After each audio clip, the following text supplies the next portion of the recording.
우리가 공동서신이라고 불리는 이제 일반 서신 또는 공동서신이라고 불리는 공동서신들은 이제 읽어가고 있는데 오늘은 그 중에서 야고보서 1장에서 5장까지 실질적 공동서신의 이제 첫 이제 책이라고 이제 할 수 있습니다. 그래서 상대적으로 그 성경에서는 이제 바울이 쓴 바울 서신은 굉장히 좀 권위 있게 여기고, 그리고 공동 서신은 상대적으로 좀 약하게 보는 그런 경향이 있었고, 특히 야고보서는 좀 이렇게 사랑받지 못한 성경 중에 하나입니다. 많은 일화가 있는데 특히 이제 종교개혁 시절에 루터에 의해서 야고보서는 의로운 책이긴 하지만 지푸라기 서신이다 이렇게까지 폄하를 받을 정도로 야고보서는 좀 많이 배척을 당했습니다. 왜냐하면 믿음으로 말미암아 의에 이르고 구원받는다고 하는 이신칭의죠.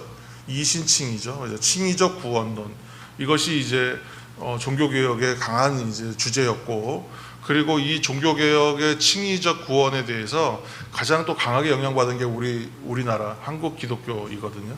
그러다 보니까 우리도 이제 이신칭의가 강조됐고, 그러다 보니까 상대적으로 믿음으로 의에 이르냐, 근데 야고보서는 행함으로 의에 이른다라고 이제 얘기하잖아요. 그러니까 이것이 대척점에 서로 대조되는 이야기다 이렇게 해가지고 이신칭의에 대하여 이건 이행칭의, 이른바 이행칭의를 얘기하니까 이것이 좀 많이 부정적으로 평가받고 상대적으로 과소평가된 말씀과 같이 그렇게 됐습니다. 그런데 사실은 우리가 이제 믿음의 관점에서 보면 하나님의 말씀이 다 그러하지만 하나님의 말씀은 뭐 대조점에 있거나 대척점에 있는 말씀은 절대 없잖아요.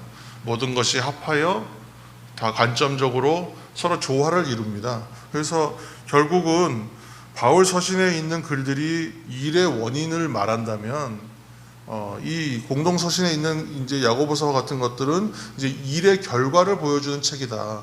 근데 그렇게 해서 서로 관점에 어떤 차이가 있을 뿐이지 서로 다른 이야기를 하는 것은 아니다. 근데 그렇게 우리가 이해해야 됩니다. 그래서 또 이 편지를 쓴 사람이 누구냐에 대한 논쟁도 되게 이제 많은데 예루살렘 교회의 수장이었던 예수님의 형제 야고보로 보는 것이 이제 맞죠. 그래서 이 이제 말씀을 우리가 이제 오늘 1장부터 5장까지 다 말씀을 읽었는데 이 이야기를 한 가지 해야 될 것 같습니다. 사도행전에 보면 사도행전 15장에 예루살렘 회의가 나옵니다. 근데 이 예루살렘 회의의 내용들은 그런 것이었죠. 이방인들이 생명 얻는 회개가 있느냐, 한마디로 이방인들도 은혜를 받고 성령 충만하고 구원받느냐, 이것에 대해서 이제 여전히 차별점이 있었단 말이에요. 이방인들이 그리스도인 되려면 그들이 먼저 유대인들처럼 율법 또는 할례 이런 거 준수하고 나서야 유대인으로 개종되고 그리고 나서 그리스도인 되는 거다, 이렇게 생각할 만큼 차등적으로 생각했단 말이에요. 근데 그것이 아니다. 그래서 먼저 베드로가 하늘에서 내려오는 이제 것들을 대하여 자신이 부정하다 그러면서 먹지 않으려고 하니까 하나님 거듭 먹으라고 해서 이제 환상을 본 이야기, 그렇죠? 그런 이야기들을 하면서 오해가 조금씩 풀리고 이제 결정적으로 이 예루살렘 교회의 수장이었던 야고보가 할례와 율법이 없이도 복음은 정당하다, 이렇게 이제 이야기를 해서 이 관점에 바울이 얘기하는 이야기들에 대해서 옹호합니다. 그렇게 해서 예루살렘 교회와 이방인 교회가 믿음으로 의롭게 된다라고 하는 신학적인 관점이 합치가 돼요. 그러니까 이게 무슨 얘기냐 하면 그 이전까지는 차별점이 있었는데 그렇지 않다, 이방인도 동일하게 은혜 받고 구원받고 성령 충만할 수 있다, 이렇게 인정되는 것이고, 그것으로 인해서 이제 이 예루살렘 교회가 이방인 교회가 같은 관점을 가졌다. 그러니까 믿음으로 의롭게 된다는 이야기, 바울은 그것을 강조했잖아요. 복음을 전하는 입장에서. 그러니까 처음 믿는 사람들에게는 믿기만 하면 구원받습니다라는 이야기로 다가가야 된다는 것이, 그게 가장 중요한 복음이니까. 그런데 지금 야고보 사도가 이야기하고 지금 이 예루살렘 교회에서 주장하는 이야기는 뭐예요? 결국은 행함이 없으면 안 된다잖아요, 그렇죠? 이거 두 얘기가 다른 이야기가 아니라 결국은 하나님의 은혜로 말미암아 구원받은 백성들은 당연히 믿음의 행동을 할 수밖에 없다라고 얘기하는 어떤 순서적 차이, 관점의 차이를 이야기하는 것뿐이지, 그 큰 관점에서는 차이가 없다, 동일하다. 그래서 바울이 이야기한 것과 야고보 사도가 대립한 것이 아니라 야고보 사도와 바울이 얘기하는 것은 같은 이야기, 서로 두 부분에서의 차이가 없는 연속성이고 같은 이해를 가졌다는 거예요.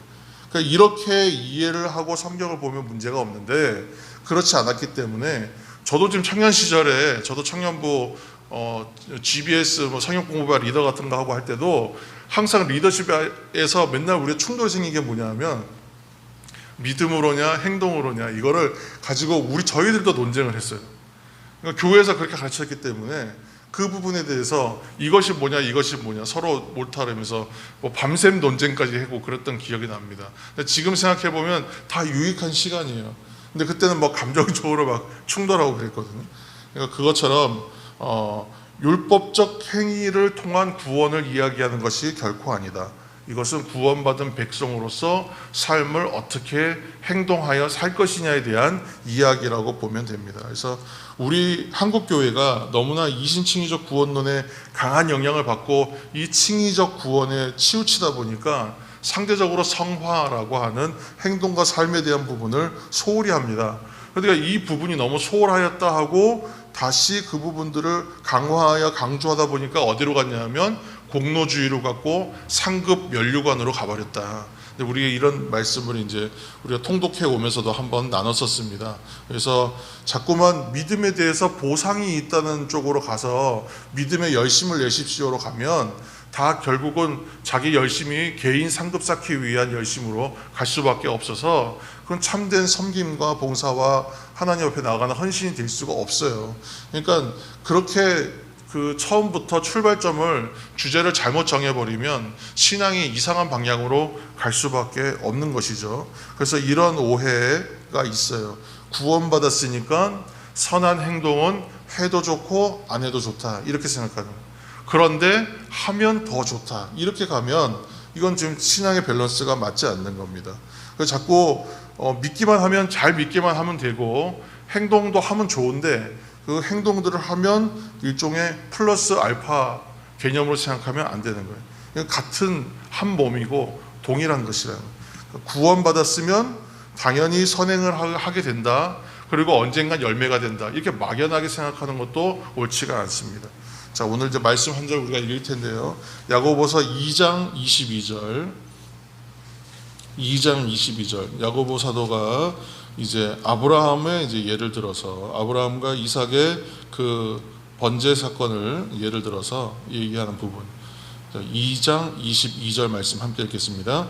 내가 보거니와 믿음이 그의 행함과 함께 일하고 행함으로 믿음이 온전하게 되었느니라. 아멘. 오늘 이렇게 말씀을 보시면 밀부터 쭉 읽어오면 이제 연결되는 말씀인데, 믿음과 행함은 함께 나타나는 것입니다, 그렇게 얘기하는 것이잖아요. 그래서 사람은 결국은 이 안에 무엇을 담고 있느냐가 겉으로 표출되고 나올 수밖에 없어요. 사람이 어떤 정체성을 갖고 있냐에 따라서 행동, 말, 사상, 어떤 관계, 이런 것들이 다 드러날 수밖에 없어요. 표정까지 다 드러날 수밖에 없는 것이죠. 그래서 사람은 그 속에 담고 있는 것이 밖으로 나오는 것이에요. 그러니까 구원받은 사람은 구원받은 모습이 드러날 수밖에 없어요. 이것이 행함으로 나타날 수밖에 없어요. 그런데 그 행함이 나타나지 아니하고 그 행함이 드러나지 않으면 과연 그것은 진짜 믿음이냐라고 얘기하면 오늘 이제 이야기가 좀 정리가 됩니다. 그래서 구원의 표가, 구원받은 표시, 그것이 선한 삶과 행동으로 드러나는 것입니다. 이처럼 행함과 믿음은 함께 있는 것이에요. 이 생각 관점에서 우리의 신앙생활을 하면 지금 한국교회가 갖고 있는 여러 가지 영적 패단, 값싼 은혜 또는 공로주의, 이런 것들을 극복해 나가게 될 것입니다. 그래서 우리는 이것을 정리했죠. 이 말로 정리했습니다. 부르심에 합당하게 라고 저희는 얘기했어요. 그리고 성도가 성도되고 교회가 교회되고 하나님의 말씀이 말씀되게 하는 삶을 사는 성도의 삶이라고 우리는 규정하고 이 말씀을 읽어왔습니다. 그래서 이 경건의 능력과 힘을 쌓아서 말씀이 말씀되게 하는 삶을 살아가고 성도가 성도 되어가는 은혜의 길을 성실하게 걸어가시기를 이 새벽도 축복합니다.